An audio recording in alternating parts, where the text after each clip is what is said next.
In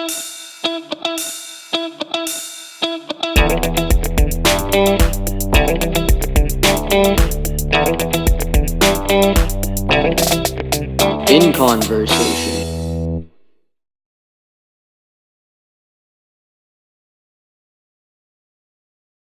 Hi everyone, welcome to this episode of In Conversation with Abhinav Seetharaman. I am absolutely delighted to be here in London with acclaimed food writer Felicity Cloake, who primarily writes for The Guardian and New Statesman magazine.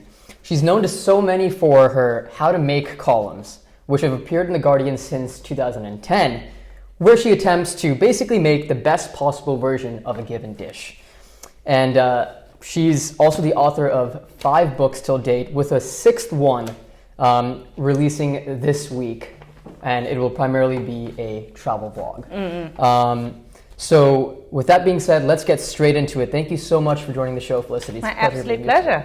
So how did you first develop an interest in food writing? Okay, so I'll be honest, I've always been quite a greedy person. I've always liked food, but also been interested in food and sort of trying different foods. I've always been, not always been quite an adventurous eater, but since, I started cooking for myself, and I've always loved writing. I've loved writing since I could read. It took me a while to learn to read, but then I wanted to, write my own stuff and etc. And the two just seemed to mesh really well. 2 interests that, I could kind of explore together. So it's the perfect career for me. For sure. And what do you think makes food in general so special? It's something, one of the things that I think is interesting about it is that it is universal. With many other topics, there are things that, people don't have to engage with, even if they're relevant, something like politics or history. A lot of people, obviously they affect their lives, but they're just not interested. Everyone has to eat. And so I find that very interesting. It just ties into absolutely everything. Someone said to me the other day that they think the entire school curriculum could be taught through food. And it's true, maths, science, history, politics, there's everything there. It's a smorgasbord. Right, and I think there's definitely something to that, because the way I look at it, similar to what you said, I think food is perhaps one of, if not the only universal thing that brings everyone together, no matter their race, religion, or culture. So, yeah, absolutely. And as a food writer, what is your goal and purpose when you write for your audiences? Certainly, when I want to learn something new, but I also want my readers to learn along with me. So, if I'm doing a recipe, I want to find, to put some things together in a way that they haven't been done before, to summarize something in a way that hasn't been explained. So someone reads that and says, I've been, say, eating dal my whole life, but I didn't know that's why we did this, or that's why my grandma did it that way, put that ingredient in, this is from another part of the country. So educate is the wrong word, but just explore things and just, discovery is probably the goal of everything I do. And inspiration by itself is such an integral part behind starting any new food or article or blog. So from where do you draw your inspiration? A really wide range of places. So, for example, for recipes, I try and read as widely as possible, and definitely not just British media. I find, for example, the States has a really great food writing culture, very strong, historically much stronger than Britain, actually. So I find that inspirational. But also eating as widely as possible. Social media, that's a great way to explore what's going on the other side of the world, pick up on new trends, just being very open and sort of greedy for knowledge as well as food, I think. What's the hardest thing about your job? It's not a hard job, I'm going to admit. I could be down a mine or, fighting a war or something. I am cooking and writing, so I won't pretend it's a hard job. But the hardest thing, I think, is probably keeping abreast of all the socio-politics around food. So just working out, for example, what's sustainable in terms of our fish and seafood. That's a big deal in this country. Plastic packaging, the sort of vegan argument and where we're at with that. Cultural appropriation is just a lot of stuff that you have to be very mindful of when you're writing. And that's a good thing, because all of these things should be taken into account. But it's just making sure that you don't put your foot in it. And if you do, that you're appropriately, you learn from that experience. Definitely. And speaking of cultural appropriation, what are ways, in your opinion, in which food writers can be more sensitive of such things?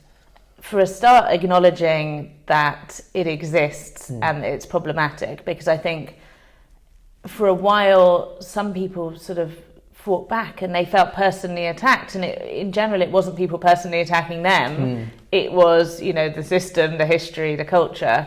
So acknowledging it exists, and just thinking when you write something, it doesn't mean, as people often say, that, I can't write about Italian food because I'm British. It means acknowledging that that's not my culture, and trying to, take advice from people who know more about it and sort of feed that in, paying respect to things. And that doesn't mean that you have to take a recipe from, an 80-year-old nonna in Florence or something. Just, maybe just take some advice and then work with it.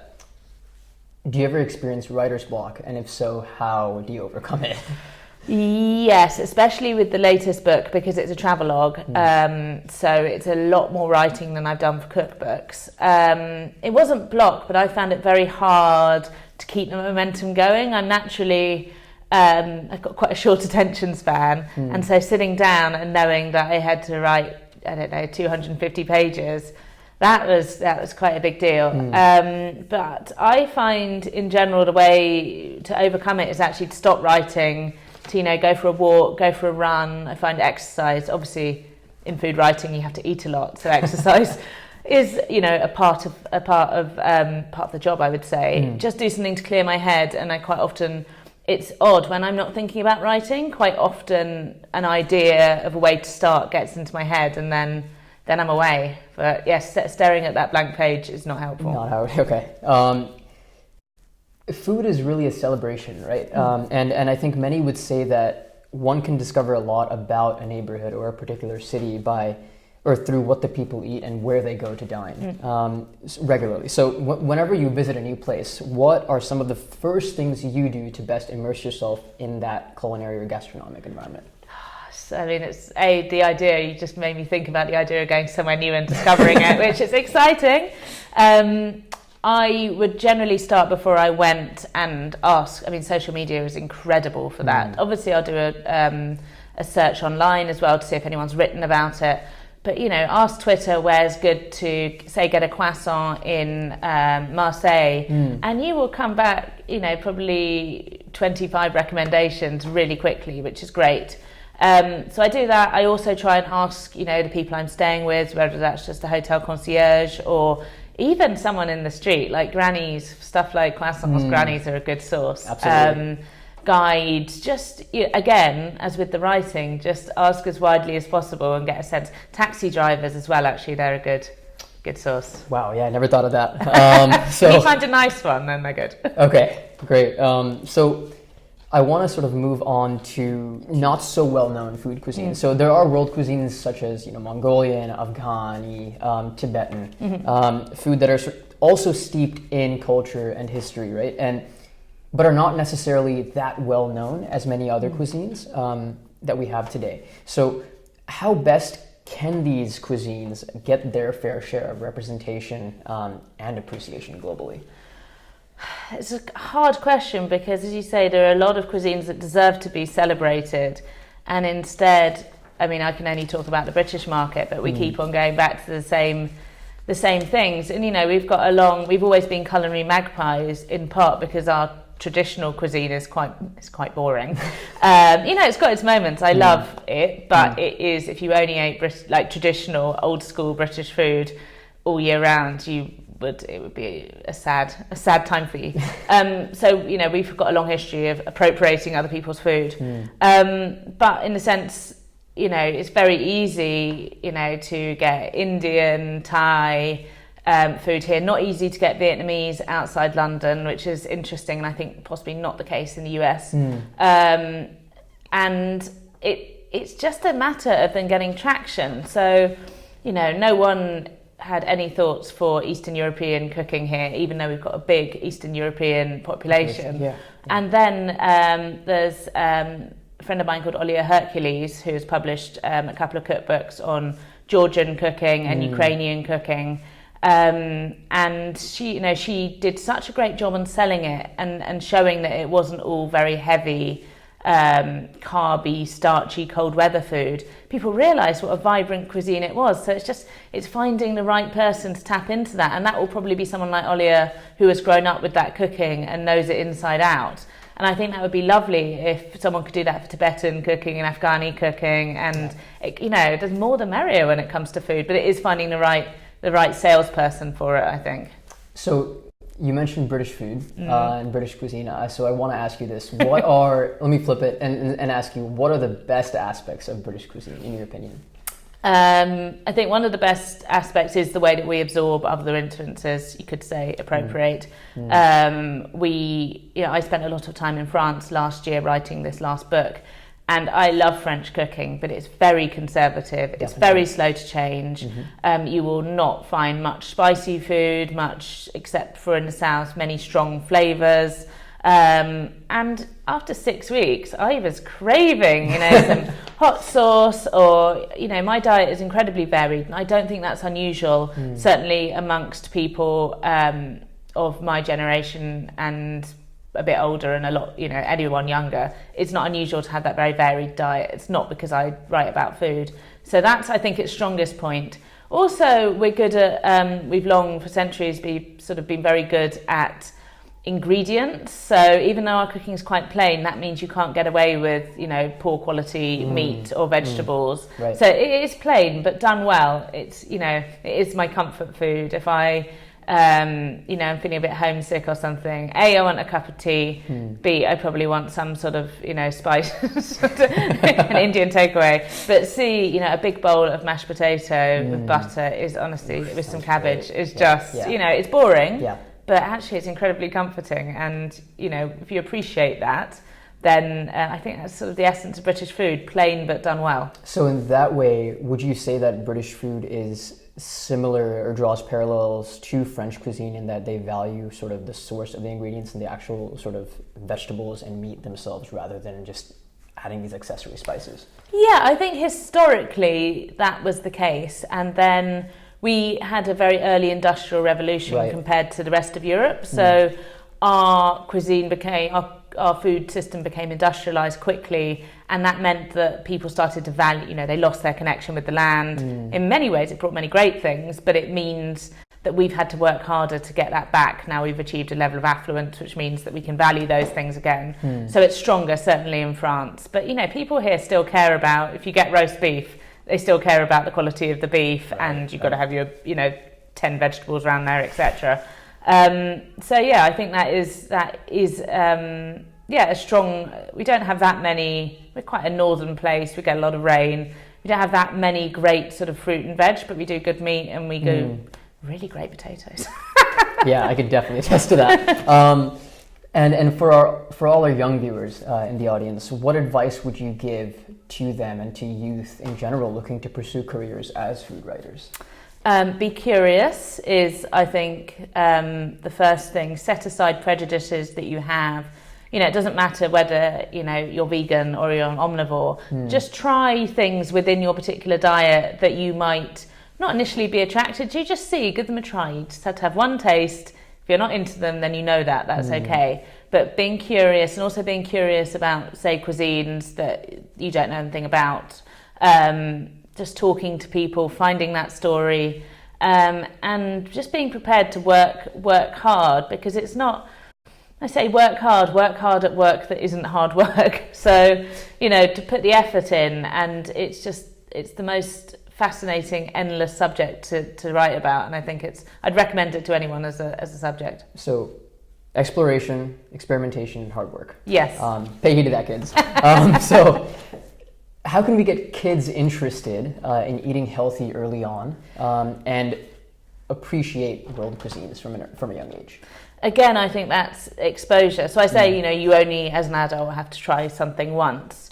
Ideally, I think I can't remember how many tastes it's meant to be, maybe 6 or 7, that you give kids in particular, just tiny bits of something. And by, I think, the 6th time, they often start to come around to it. There'll be some things they just don't like, but it's the unfamiliarity. And children are very conservative little people, and they just like stuff they've had before. Any parent knows that. And so just keeping on, not making a big deal of it at all, not making a big deal if they don't eat it, but just trying, if you can have the means to it, taking them out to different cuisines or getting takeaway or whatever, and just showing them that food doesn't have to be in breadcrumbs or fried or have tomato ketchup on it. It can be much more than that, because that's what kids naturally want to eat, isn't it? So just showing them you can eat that sometimes, but you can eat these other things sometimes. Definitely. And as per tradition on the show, I would like to end with a rapid fire round. So we'll basically ask you a series of questions, and if you could sort of give your answers within a sentence or a word, would be great. So let's start. So the best restaurant you've ever been to? I think that would have to be Noma in Copenhagen. That was about 10. It was about 10 years ago before it got really big, and it was just incredible. Blew my mind. Yeah. Favorite cuisine? Oh, that's a hard one, but I think I'm going to have to go with Italian because it's so varied and I love variety. Yeah. Favorite dish to eat? Oh, that is a hard one, but I'm going to go with buttered toast with Marmite. Wow. Wow, yeah. Favorite dish to cook? Oh, I love a spaghetti carbonara just because it's very quick, but the alchemy that happens when you cook the egg and in the pasta water, you get it exactly right. It's satisfying every time. Your guiltiest pleasure? I don't really do guilt with food, but sometimes if I come back late at night and I haven't had dinner and maybe I've had a glass of wine, I eat digestive biscuits, which are like graham crackers for American viewers, with about this much salted butter. Wow. It's the Irish in me. I can't help it. Your favorite aroma? I think it'll have to be freshly cut grass, which is very boring, but it reminds me of summer, and we don't get enough of that in this country. Fair enough. 3 ingredients you couldn't live without? Butter, for a start, and I'm going to go ingredients here. Garlic, I absolutely love garlic, and probably anchovies. Wow. Your favorite book? My favourite book, actually, it's probably MFK Fisher's An Alphabet for Gourmets, just because it was the first thing that showed me that food writing could be about more than just recipes, and just made it seem very human. She's such a beautiful writer. She's incredibly evocative. If viewers haven't come across her, seek her out. One dish that reminds you of your childhood and growing up? I'm going to go with the chicken Kiev, which was very popular in Britain in the 70s and 80s, and we used to get them as a ready meal from the supermarket if my mum worked, and that was such a treat. My brother always used to take the best one with the garlic butter still in, and I had the one that had leaked. But yeah, I love that still. Actually, that question, when I was coming up with it, reminded me of the movie Ratatouille, because when Remy serves the final dish to the food critic, it sort of reminded him of growing up and his memories at home. After which he suddenly broke out into tears. So we've come to the end of this interview. So I want to thank you once again, Felicity, for so graciously accepting my invitation to join the show. And I'm sure our viewers have many, many insights to take from this. So it's been a pleasure speaking with you once again. My absolute pleasure. Thank you.